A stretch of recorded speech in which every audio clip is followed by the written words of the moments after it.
Eggs are expensive. Well, not no more, but they were expensive. Yes? Yes. And my kids eat a lot of eggs. I got 4 kids. Right. And my wife, she competes. So she eats literally 10 eggs a day. Wow. So one day I'm at the grocery store and I'm complaining about buying $20 box of 18 eggs. And she says, honey, let's just buy some chickens. And I said, you know what, honey, you're a genius. That's going to be my analogy. When people go solar, and the reason why we ask them for their bill is because we want to know how many eggs their family consumed. In this case, the eggs are kilowatt hours. And once we get that bill, we create a system where we're going to give them enough chickens, which in this case, it's the panels, to make sure that they have enough eggs for their family. But if they have an extra kid or they get an extra electric vehicle or they have family come over for breakfast, chances are their bill is going to increase because their chickens are only producing what the bill they gave us. So we always recommend they add a few more chickens. But here's where the crazy part comes in, which is more panels. You got it. The chickens are the panels. All right. Wait, I thought this was solar. Why are you talking about chickens? The chickens are the panel, the protein. We're solving 2 problems now: solar and your egg issues. Yes. Absolutely. Okay. So here's where net metering 2.0 kicks in. Once upon a time, the extra eggs that you had that you didn't consume because maybe you went to Cabo, like Bobby travels a lot. And those extra eggs that are producing, what do you do with those eggs? Well, guess what? Automatically, you sell them back to Costco and they buy it off you at dollar for dollar of what they cost. That's net metering 2.0. Okay. But then net metering 3.0 came in with the governor you voted for. Not me. None of us. Comes in and changes it to net metering 3.0. And now what we're recommending is people get refrigerators because your chickens are going to produce extra eggs that you're not going to eat. Maybe you travel, maybe you're not home, maybe you're at work, maybe you're at the park. Refrigerators are the batteries. And the refrigerators are the batteries. And how many batteries should somebody get? Well, that's where they contact someone like Robert or Bobby or myself to educate them on what solar is. And then that's where Bobby's saying that we're not selling, we're educating. Yeah. And that's the good and the bad and ugly.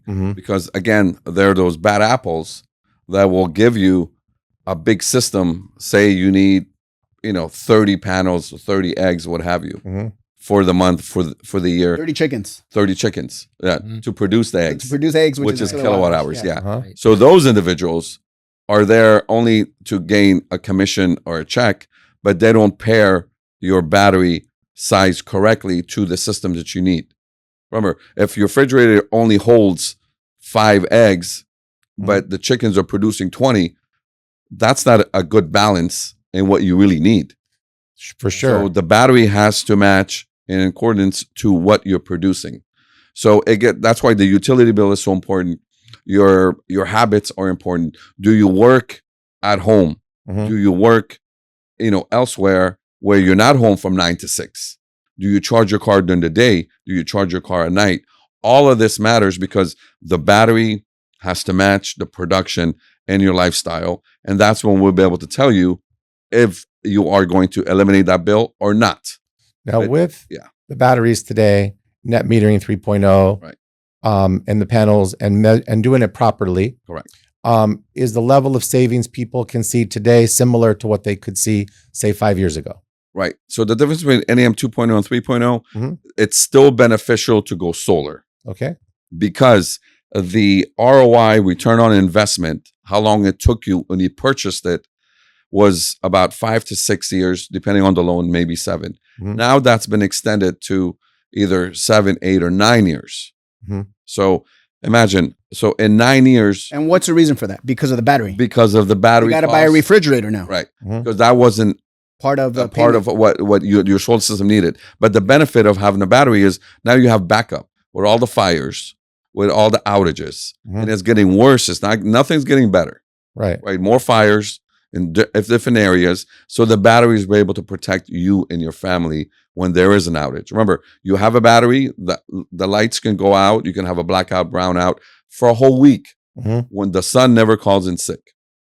Right. Right. So the next morning, you have power again.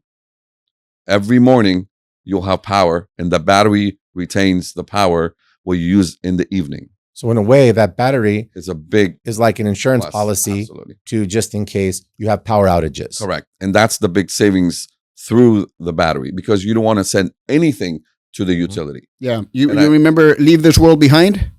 Put that up there. Leave this world behind. Right. Absolutely. And that's the reason why sometimes it makes sense to purchase. Yeah. Sometimes it makes sense not to purchase, and you do a PPA, which is power purchase agreement. Mhm. Because remember, you're buying power from a utility till the day you're no longer here. Mhm. But if you do a power purchase or a straight purchase, whether it's a loan or cash, that power is yours. What's produced Mhm. is yours. You store it, you keep it at a particular payment that you know what it's going to be 15 years from today. Are you able to pay off Wow. a power purchase agreement? Absolutely. After when? Right. After the first year, depending on the type and the bank, Mhm. you're able to do it in the first or up to the fifth year. 5th year. So Oh. everything's like variable based on what company and what have you. And that's why it's not one fits, like this size fits all. And that's what customers are like, Bobby, that house across the street only has 8 panels. Mhm. Why are you telling me I need 20?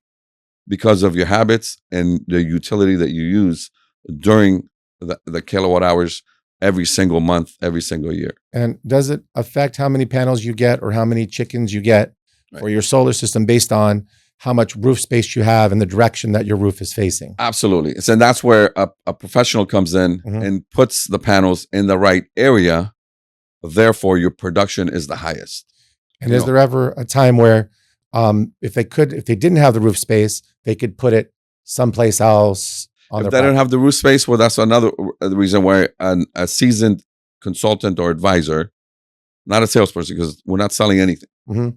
We're advising and consulting to see if it makes sense for you and your family. Say that That's again. the biggest thing. Say that again. The difference between A consultant and advisor Mhm. compared to a salesperson is a simple fact that salesperson is there for a sale, Mhm.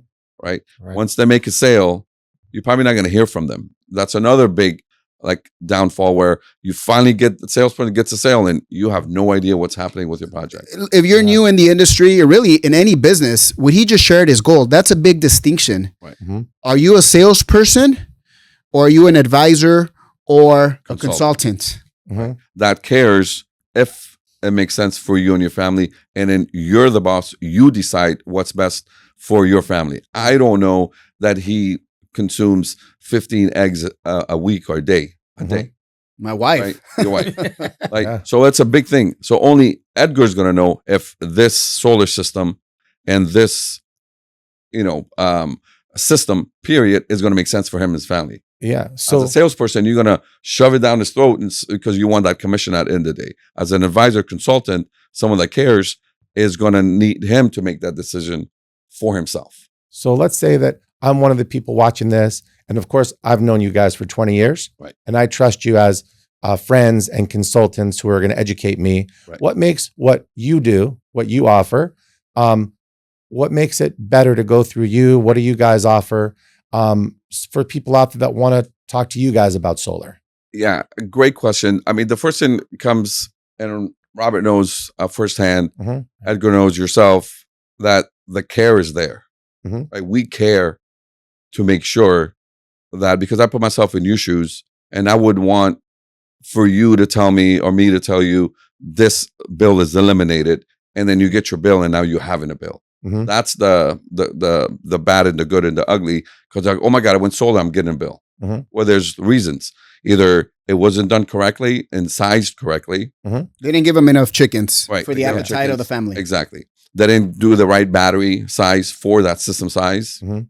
Or simply you are using more power than what you did Mhm. when you first initially got the system. So of course you're getting a bill because you Mhm. added your son or daughter moved back in, an elderly moved in with you.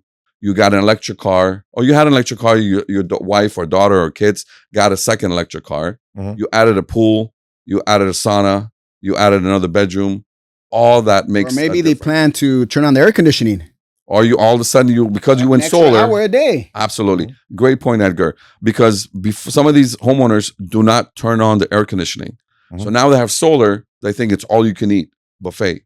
That's not the case. Because when you turn it on, now your production is lower than your usage because you didn't use that power before. So a lot of intricacies of why people are getting a bill. Mhm. And then that's the good and the bad and ugly, where when you break it down, there's a reason for it. Numbers don't lie. Right. Salespeople do, Mhm. not consultants and advisors that do care. Say that again. Yeah. Yeah. So Exactly what you just said. Numbers don't lie. yeah, numbers don't lie because this many kilowatts Mhm. is equivalent to what you have used. 1,000 Yeah. kilowatts, usage 1,000, there is no bill. Mhm. But all of a sudden you're getting a bill because that salesperson sold you on something that they were interested in, which is their commission. Mhm. The advisor and the consultant allows you to decide for yourself.